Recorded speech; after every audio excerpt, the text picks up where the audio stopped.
그 다음에는 이제 제 인식에 대해서 말씀을 드리겠습니다. 여기서 이제 재 중독에 대해서 말씀을 드리는데, 이 재 중독에 걸린 사람들이 우리나라에, 이 세상에 많이 있어요. 이 재 중독이 뭔지를 알려드리겠어요. 나병 환자인지 아닌지 알기 위해서 예전에 어떻게 했어요? 촛물을 이렇게 떨어뜨려 봤어요. 잘 때든지 언제. 그래서 이 촛물을 떨었는데 뜨거워서 깨면은 나병 환자가 아니고, 아무리 떨어뜨리고 뭐 해도 이상 없으면 먹으면 나병 환자구나 라고 이렇게 진단을 내렸어요. 그런 거 여러분 보셨죠? 보셨나? 못 봤어요? 한 번 더? 아무튼 그래서 이제 재 중독에 걸리면 죄를 줘도 감각이 마비돼서 통증을 못 느끼고 나병 환자와 같은 반응을 해요. 근데 이거를 이제 제가 좀 이해하기 위해서, 요거 이제 이 하얀 백지죠. 여기에 우리가 말하는 잉크, 먹물이 한 방울 똑 떨어지면 어떻게 돼요? 금방 다 보이죠? 2방울, 3방울, 10방울, 100방울 떨어지면 어떻게 되겠어요? 그 다음부터는 안 보이죠? 그럼 떨어졌는지 안 떨어졌는지 모르죠? 이게 재 중독인 거예요. 그래서 이 사람들은 죄인인지도 모르고 그렇게 살고 있어요. 그리고 또 이 사람들의 특징은 뭐예요? 죄를 지면 쾌락을 느껴. 이 약물 중독자들이 처음에 약물 중독을 하는 이유는 거기에 좀 쾌락이 있죠. 그래서 죄 중독에 빠진 사람들이 죄를 지으면서 쾌락을 느끼기 때문에 그 쾌락을 느끼려고 죄를 짓는 게 죄 중독이에요. 이런 끔찍한 현실 이제 여러분들 뉴스에서 봤죠? 어떻게 사람이 저렇게 될 수 있을까? 그런데 지금 이런 사람들이 많이 있는 거 이제 드러났죠? 예전엔 숨어 있었는데 지금 많이 이제 표출되는 거예요. 이게 쌓였던 게 어쩔 수 없이. 우리나라에도 드러나죠?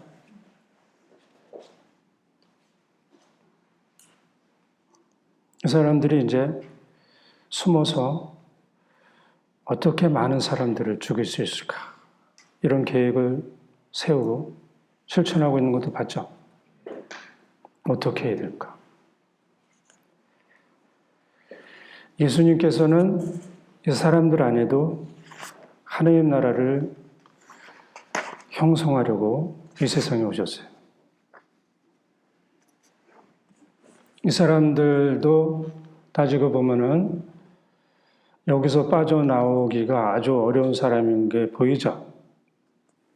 그래서 이 사람들이 첫 번째 해야 되는 거는 구리뱀을 바라보는 것처럼 예수님의 이름을 부르는 게 중요해요. 예수님의 이름을 한 번이라도 부르는 게. 한 번이라도 예수님의 이름을 부르면서 이 죄 중독에서 저를 구해달라고 청하는 게 아주 중요해요. 그리고 이 사람들이 죄를 지으면서 느끼는 쾌락, 여기에서 벗어나게 해달라고 기도하는 게 중요해요.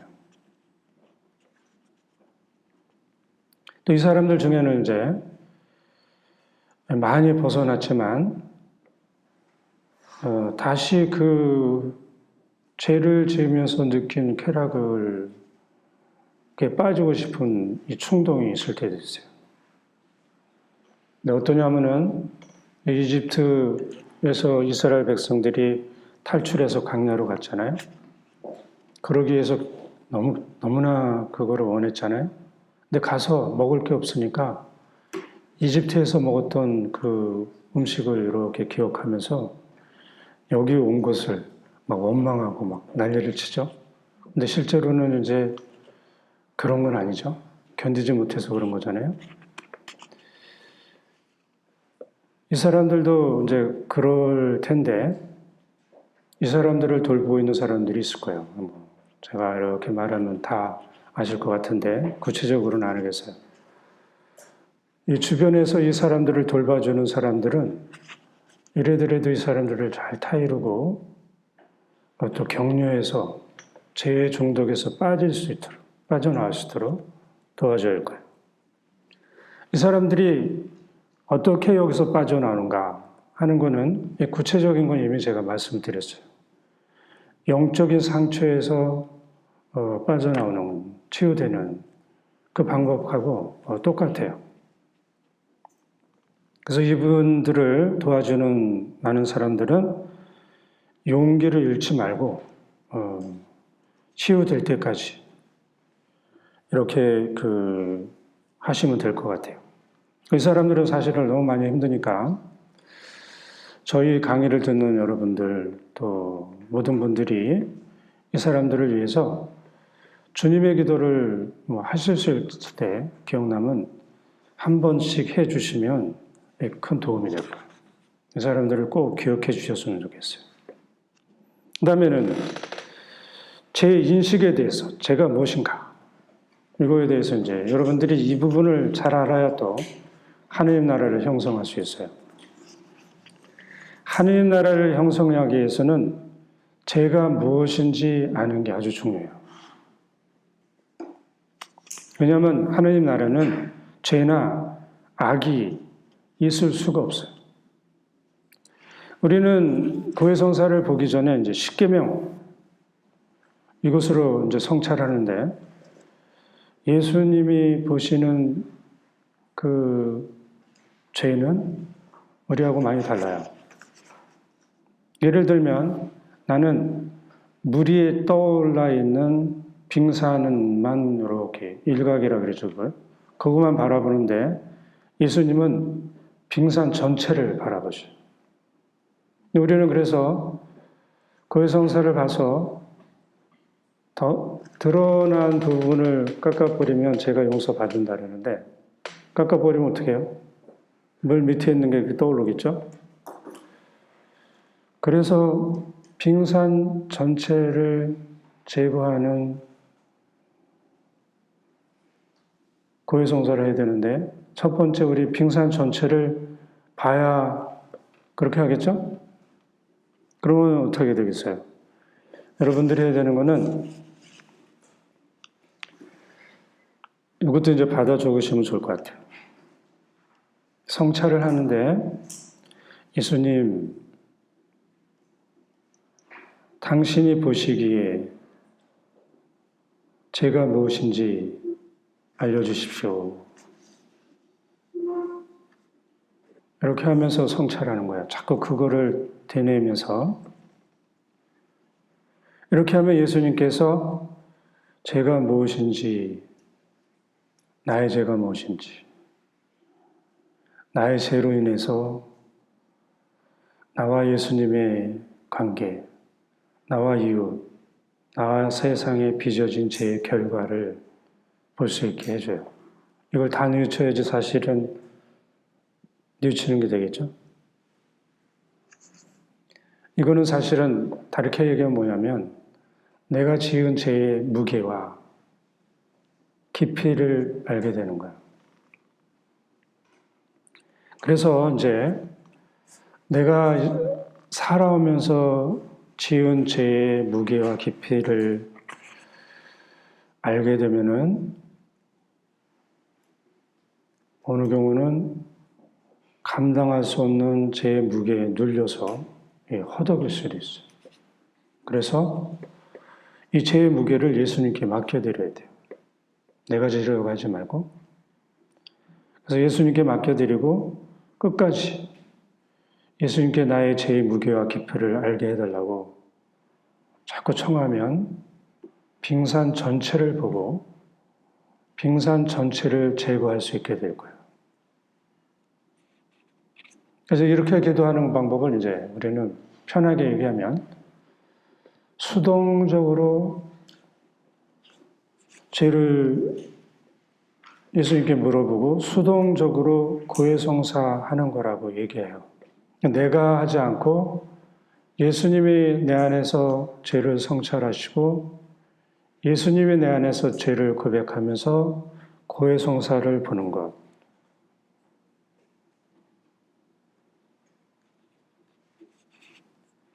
이렇게 이제 고해성사를 보면 어느 경우는 정말로 마음이 너무나 찢어지게 아프고 힘들고 괴로울 수가 있어요. 그래서 이렇게 이게 이제 마음으로 뭐라 하죠? 통해서 드리는 기도라 그랬죠? 이렇게 기도를 하면 고해성사를 보면 어떻게 되세요? 고해성사의 은혜가 내 안에 아주 충만히 내리겠죠? 그리고 이렇게 하면은 새 사람으로 창조돼요. 새 사람으로 창조된 나는 온 세상에 영향을 미쳐요. 그러면서 내 안에 하느님 나라가 형성되는 거예요. 하느님 나라가 이렇게 내 안에 형성되면 온 세상에도 이런 하느님 나라가 형성되어 거예요. 그래서 하느님 나라의 형성은 나로부터 시작된다는 거 알아야 돼요. 그러면 이제 죄인식은 이렇게 하고 그럼 죄란 무엇인가? 이것도 이제 죄가 뭔지 알아야 또 고백을 할 거 아니에요? 예수님께서 하신 말씀이 있어요. 우리가 죄에 관해서 잘못하는 것은 예수님을 믿지 않기 때문이다. 그 요한복음 16장 9절에 나와 있겠죠? 이게 이제 제가 무엇인지 알려주시는 말씀이에요. 우리는 십계명, 율법을 지키지 않으면 죄라고 생각하고 뉘우치고 고해성사를 봐요. 하지만 예수님이 이것을 죄에 대해서 잘못 생각하고 있고 그렇게 하는 것은 예수님을 믿지 않기 때문이라고 말씀하셔요. 그래서 저는 이게 무슨 뜻인가 하고 자꾸 이제 여쭤봤더니 예수님 편에서 예수님이 용서해 주실 수 있는 죄는 죄가 아닌 거예요. 예수님 편에서. 근데 예수님이 용서해 주실 수 없는 죄가 있어요. 그 죄는 정말로 죄가 되는 거예요. 예수님을 믿지 않으면 아무리 작은 죄라도 용서받을 수가 없어요. 이거는 이제 우리가 좀 들은 게 있는데 성령을 모독하면 영원히 용서받지 못할 것이다 하는 말씀하고 같죠. 그래서 진정한 죄는 뭐예요? 예수님 믿지 않는 게 나의 죄인 거예요. 그래서 내가 죄를 성찰할 때 예수님, 제가 예수님을 믿나요? 좀 깨름직한 게 있으면 예수님을 믿을 수 있게 믿음을 더해 주십시오. 예수님을 믿는 나와 예수님을 믿지 않는 나는 극명하게 다른 거예요. 예수님을 믿으면 내가 지금 하고 있는 말과 행동을 한번 해봐. 한번 다시 해보라고. 그래도 죽어도 못하는 그런 말과 행동이 있을 거예요. 우리가 제대로 뉘우치지 못하는 이유가 뭐예요? 예수님을 믿지 않아서. 우리가 기도를 제대로 하지 못하는 이유도 예수님을 믿지 않아서. 미사를 드려도 그런 거는 끝내는 예수님을 믿지 않아서요. 그래서 여러분들이 고해성사를 보기 전에 첫 번째 해야 될 게 뭐예요? 믿음에 관한 성찰을 하는 거고, 여러분들이 살면서도 항상 첫 번째 자리에서 이렇게 해야 되는 건 믿음에 관한 거야. 아까 모든 거 안에 믿음이 첫 자리였죠. 그러니까 여러분들이 뭘 하게도 믿음으로 해야 되는 거 알아야 돼요. 그 다음에 위로움에 관한 거 이제 하겠어요. 요거를 이제 제가 마무리를 하겠는데, 하느님 나라를 형성하기 위해서는 위로움이 무엇인지 아는 것도 아주 중요해요. 위덕이라는 거 알죠? 성덕과 의덕으로. 의덕.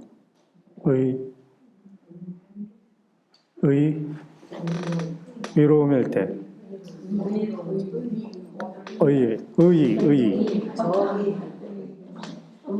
정의할 때 의. 그랬네. 제가 발음이 좀 부족했나요? 의덕. 근데 예수님께서는 우리가 의로움에 대해서 잘못 생각하고 있다고 그러셨어요. 그러면서 의로움에 대해서 잘못 생각하는 것은 예수님께서 아버지께 가시고 우리가 더 이상 예수님을 보지 못하는 것 때문이라고 이제 요한복음 10장에서 말씀하셨어요. 우리는 이제 위로운 행동과 율법을 지키면 위롭다고 생각해요. 근데 이런 위로움은 잘못된 위로움이라고 예수님이 말씀하시는 거예요. 이런 위로움을 누가 취했어요? 바리사이들은 자기들이 단식하고 열심히 살고 정말 열심히 사는 거예요. 가는 척이 아니고 따라할 수가 없어. 너무 열심히 살았어. 근데 그 위로움은 위로움이 아니고 우리의 위로움은 예수님께서 십자가의 죽음으로 아버지께 가셔서 더 이상 예수님 우리가 볼 수 없게 되고 이렇게 돼서 우리가 위롭게 된 거예요. 예수님이 요한복음 말씀에 따르면 이 말씀은 예수님이 십자가와 부활로 우리에게 의로움을 되찾아 주셨기 때문에 우리가 위롭게 됐다는 거예요. 우리가 위롭게 된 거는 나의 노력으로 그게 아니고 예수님이 십자가와 부활로 우리에게 주신 선물이죠. 우리가 생각하는 위로움과 예수님이 말씀하시는 위로움이 크게 다르죠. 그래서 성경 말씀대로 이 세상에 위로운 사람은 한 사람도 없어요. 없는 이유가 뭐죠? 예수님을 믿고 예수님께로부터 위로움을 받은 사람만 위로운 거예요. 근데 이 세상의 사람들은 자기가 올바른 행동을 하고 위롭게 살아서 위롭다고 말하기 때문에 없는 거예요. 이렇게 예수님께서 아버지께 가셔서 우리가 더 이상 예수님을 보지 못하고 그러면서 되찾아 주신 위로움으로 우리는 위로운 사람이 돼서 우리 안에 하나님 나라가 형성될 수 있는 거예요. 이것으로 마치겠습니다. 감사합니다. 수고하셨습니다. 힘들지 않았어요? 괜찮았어요? 아무튼 이렇게 마치겠습니다. 그리고 다음에 언제죠? 10월 5일 날 주제가 뭐죠? 하느님 나라 종말론적인 거라 그랬어요.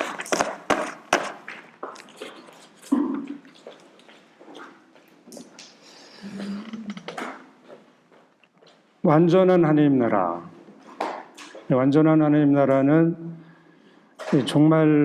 세상 종말에 이루어질 나라인데, 이거에 대해서 얘기하고, 4강에서는 살아있는 생명체 같은 하느님 나라, 이거는 성인들이 이루어낸 하느님 나라를 여기 살필 거예요. 그리고 12월 10일 날은 여기 전체에서 총회를 하시나 봐요. 10월 12일 날. 그때 그래서 미사가 없을 거예요. 그래서 이제 우리 유튜브에는 나갈 텐데 주보에는 이 추석 때문에 이미 인쇄에 들어갔나 봐요. 교정이 안 된대. 주보에는 있다고 나올 텐데 여러분들이 이제 아니까 그거 없는 거야, 없는 거야. 이렇게 알려주세요. 네? 둘째 주. 주님께서 여러분과 함께